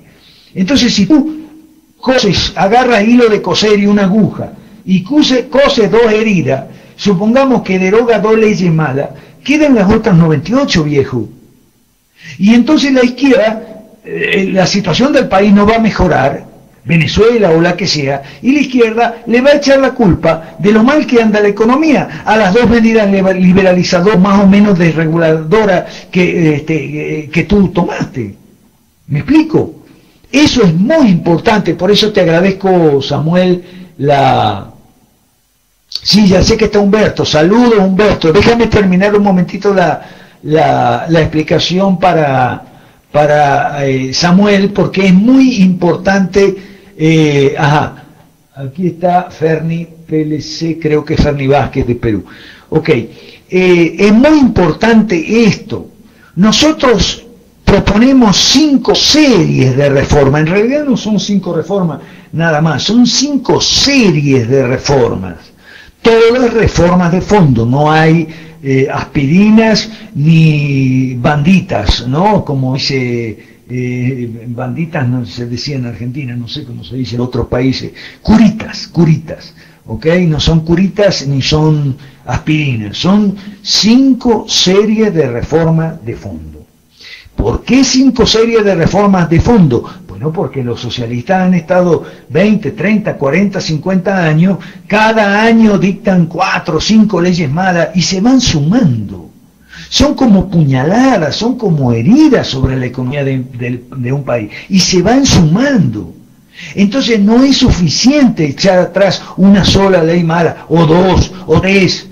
No es suficiente impulsar alguna reformita, como por ejemplo Vicente Fox en México, como por ejemplo Álvaro Uribe en Colombia, como por ejemplo Piñera en Chile, como por ejemplo Sánchez de Lozada en Bolivia, como por ejemplo los 3 presidentes en Nicaragua que hubo entre Daniel Ortega I y Daniel Ortega II. No es suficiente, por eso a Argentina van a volver los peronistas, más tarde o más temprano, porque pequeñas reformitas, poquitas, con cuentagotas, en dosis homeopática, no son suficientes. En Ecuador, concretamente, la dolarización de la economía, que se tomó, una medida que se tomó creo que en la época de Durán, no me acuerdo bien, o por ahí, no fue suficiente para resolver el problema serio de la economía ecuatoriana, que es un ataque socialista masivo en todos los frentes, en el frente de la agricultura, en el frente de la educación, en el frente de la industria, en el frente del comercio, los servicios, el transporte. O sea, son demasiadas leyes socialistas. O sea, no basta con tomar hacer una reformita por ahí, vuelven los socialistas enseguida, porque le echan la culpa de los males del país a esa reformita que tú hiciste. ¿Me explico? Es muy importante este tema. En relación con Pedrosa, eso va a depender de Pedrosa, no de mí. A mí me gustaría estar los viernes con Pedrosa, si él quiere, pero eso va a depender de Pedrosa y sobre todo de si ustedes, amigos de Venezuela, le escriben a Pedrosa, él es muy de Twitter, y le dicen, por favor, invite a Mansuetti o algo así. Estoy seguro que él va a acceder, ¿ok? Pero pueden hacerlo ustedes para que él tome en consideración la invitación.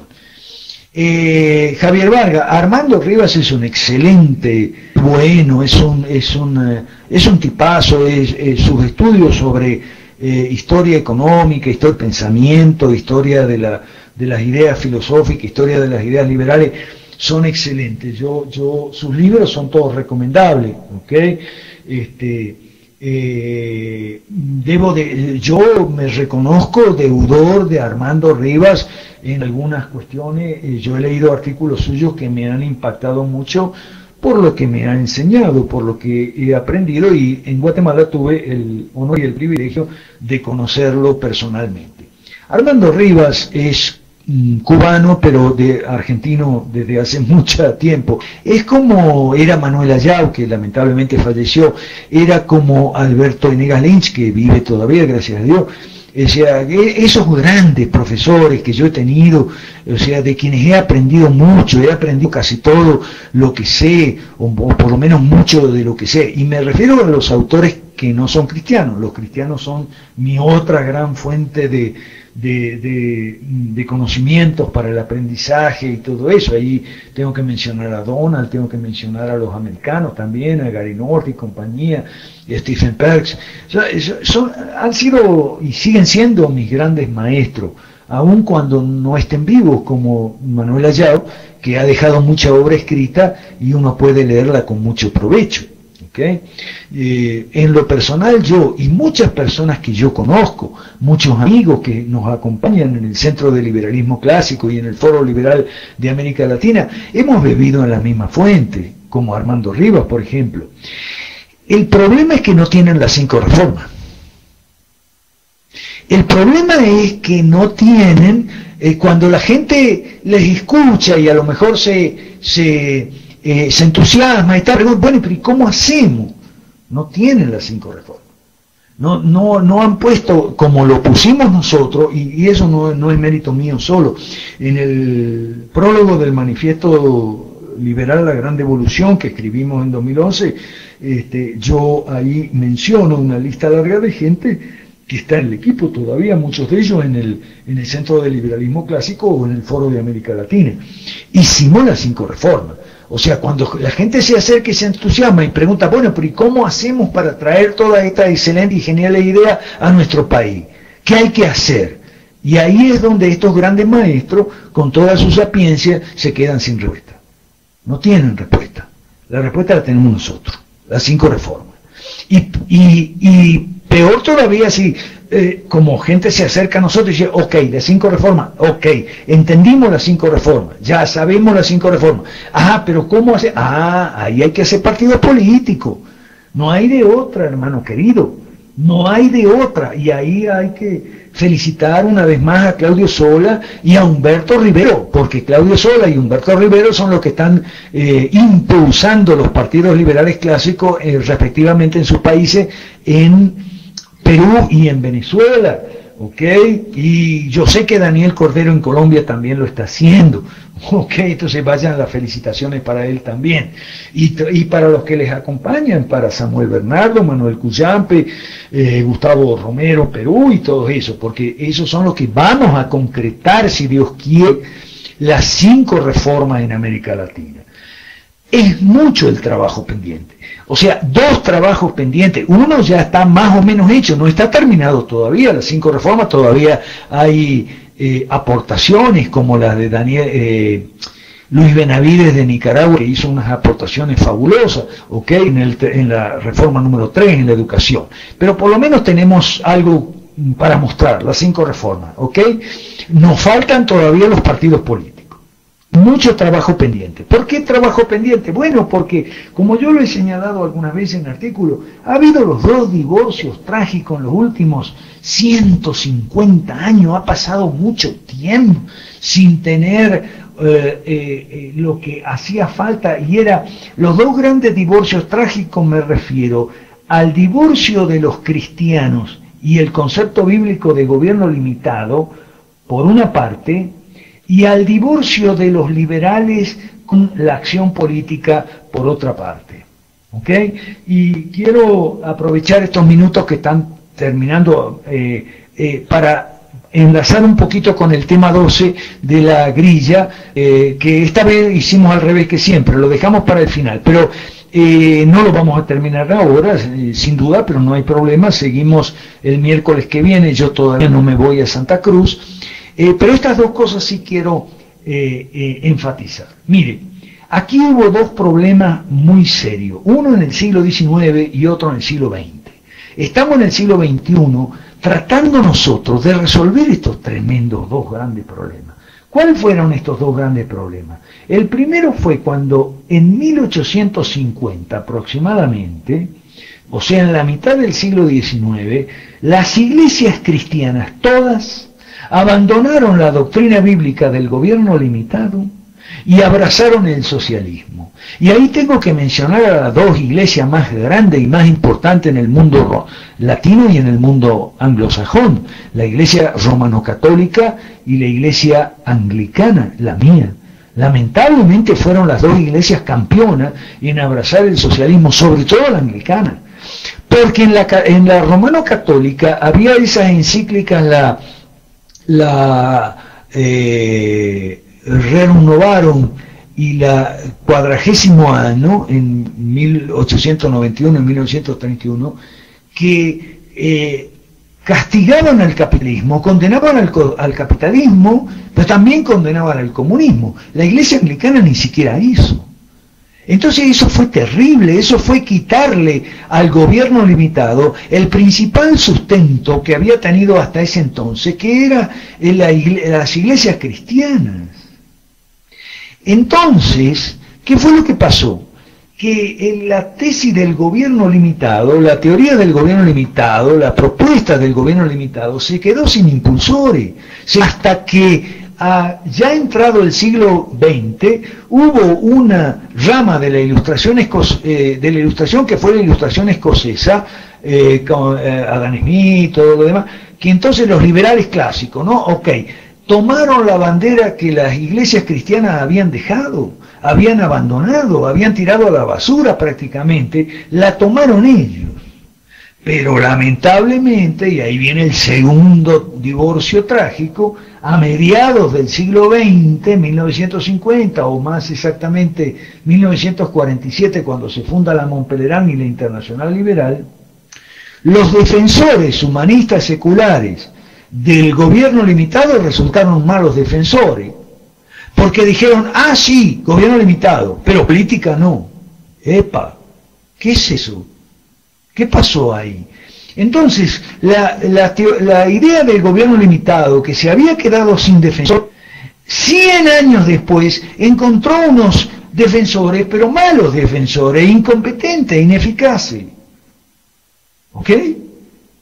Entonces, y me refiero al campo del accionar político. Claro, hubo a fines del siglo XIX, hubo en Austria, cuando nace la escuela austríaca, eso es importante, yo lo señalo siempre, los von Bauer y Wieser, los discípulos directos de Karl Menger y antecesores de Mises y Hayek, o sea, la segunda generación, la generación puente entre Menger y Mises, ellos no eran apolíticos, ellos fueron ministros de economía en el imperio austrohúngaro, pero la ofensiva del socialismo era tan pero fuerte, una vez que las iglesias cristianas abandonaron la doctrina bíblica del gobierno limitado, que estos defensores no pudieron resistir, y después ya la otra generación, ya viene la generación de Hayek, en 1947, fundando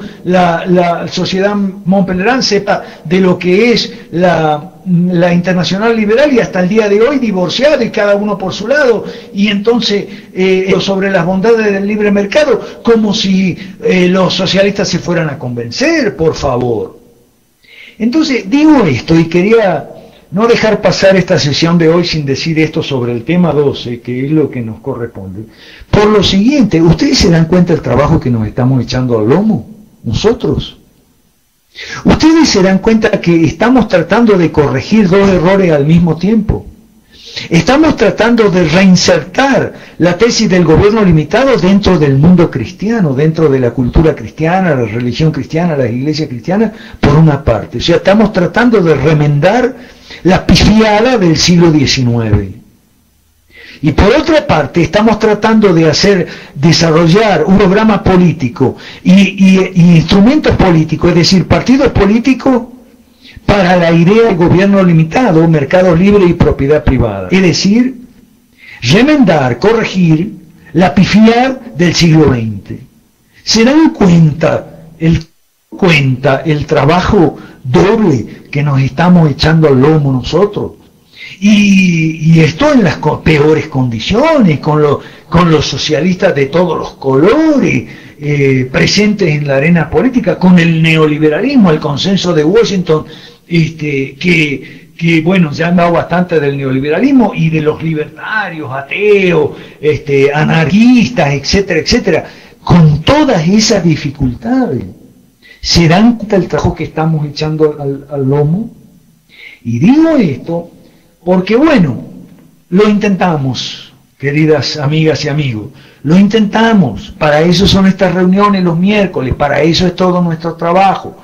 Celebro que Claudio Sola y Gustavo, espero que abra ese 5R Perú o 5R Perú Nuevo, lo que sea, y lo hagan allá. Y espero que lo hagan también en los otros países. Humberto, me gustaría que Humberto, saludarte Humberto, y si crees, bueno, yo corto aquí, y solo digo esto, para terminar esta reflexión sobre los errores de 2 siglos. Estamos tratando de corregir los errores de 2 siglos, es algo terrible.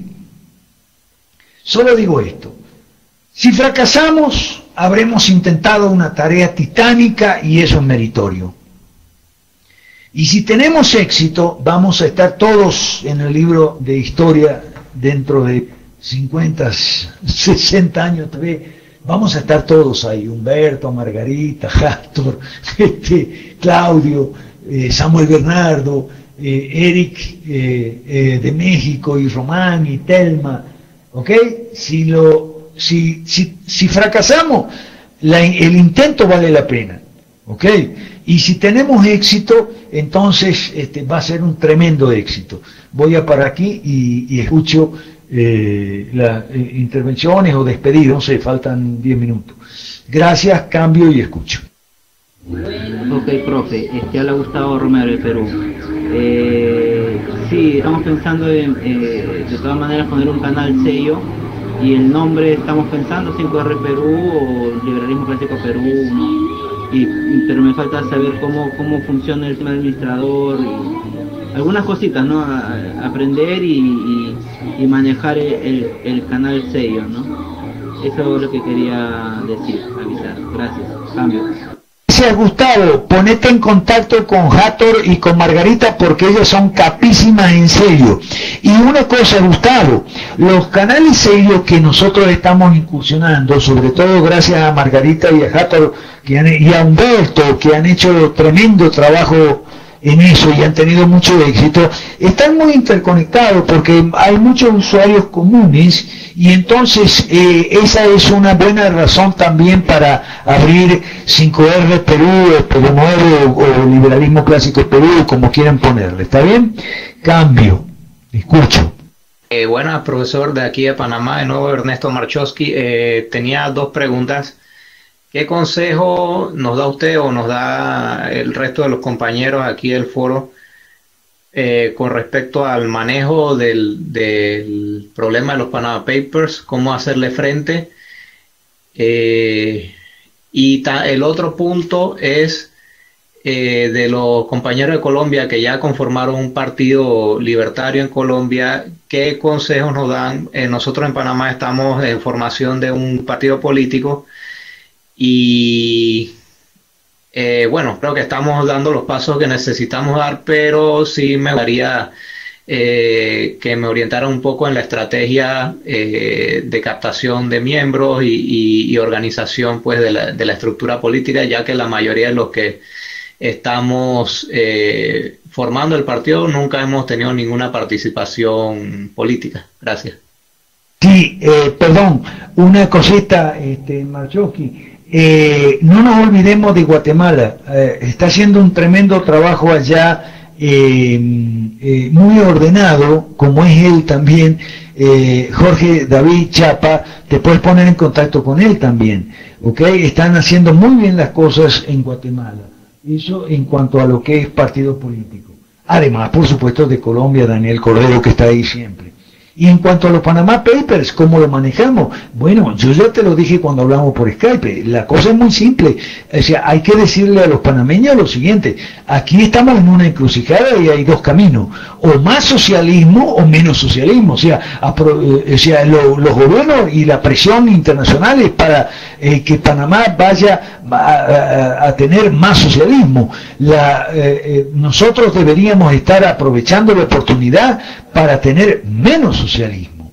Y eso es algo que, bueno, si consigue los recursos, ustedes tienen que salir por la prensa y hacerle consejo al presidente de Panamá, que me parece que está un poquito desorientado al respecto, o mal asesorado, mal orientado, no sé. Cambio, escucho. Gracias por la referencia, profesor. ¡Me cae, Jorge! Poniéndonos a la orden nada más para compartir nuestra experiencia en Guatemala. Gracias por la mención. Cambio. Hey, cambio, escucho. Daniel de Colombia. Bueno, muchísimas gracias por el interés en esto de formar un partido político. Yo tengo que decir que esto es un trabajo muy fuerte. Hay que gastar tiempo y hay que gastar esfuerzo, pero afortunadamente pues nosotros tuvimos una inspiración en otro partido político del cual nos copiamos, básicamente, es el Partido Libertario de Canadá. Básicamente lo que hicimos fue traducir la parte de los documentos de la Constitución donde se explica el funcionamiento interno y la organización de este partido político. Si de pronto estaba buscando formar un movimiento político allí en Panamá, pues yo le ofrezco que se base en el material que nosotros hemos hecho y que está disponible en nuestra página web. Es libertario.m mamá L de limón. Ahí se puede encontrar lo que es, en la portada se encuentra el proyecto Colombia Nueva, que es el nombre que le hemos dado a las 5 reformas aquí en nuestro país. Y pues si navega por todo lo que son las diferentes secciones del sitio web, puede encontrar la parte de los documentos de constitución, el funcionamiento interno del partido y pues cómo tenemos planteado que va a funcionar en el futuro. Sobre las estrategias para captar gente y sobre las estrategias para llegarle a las personas y tener un impacto en la sociedad, pues básicamente la experiencia de nosotros ha sido prueba y error y ha sido bastante fuerte principalmente en las redes sociales, últimamente ya en eventos personales, pero lo que nos ha funcionado en las redes sociales ha sido dos cosas que básicamente son pues los principios de propaganda, de pronto usando como buen ejemplo, las cosas buenas que hicieron algunos propagandistas del siglo XX, que es usar las redes sociales como Facebook, como Twitter, para compartir imágenes, compartir textos y compartir pequeñas reflexiones que le permitan a la gente estar en contacto con nosotros y de esa manera pues nos empiecen a leer. También nos ha funcionado mucho el compartir información en foros, en redes sociales de universidades, en redes sociales de grupos, digamos en las redes sociales en Facebook, hay redes sociales de todos los grupos imaginables.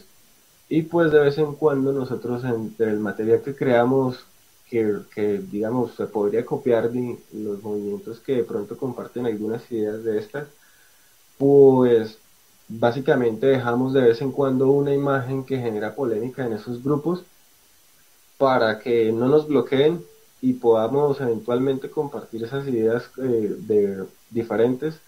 Y pues por otro lado, estamos haciendo desinformación, se podría decir, estamos haciendo subversión cultural, estamos transformando lo que la gente habla en las redes sociales. Y personalmente uso mi perfil de Facebook, yo aparezco como Daniel Cordero en Facebook, y desde ahí comparto muchas imágenes y reflexiones cortas que voy encontrando en diferentes foros, diferentes lugares, que me ha permitido influenciar mi grupo de personas más cercano, y últimamente personas de la región, personas de otros lugares del país y mucha gente del extranjero que me ha estado agregando, y mucha otra gente que ha estado siguiendo lo que es la página del partido dentro de Facebook.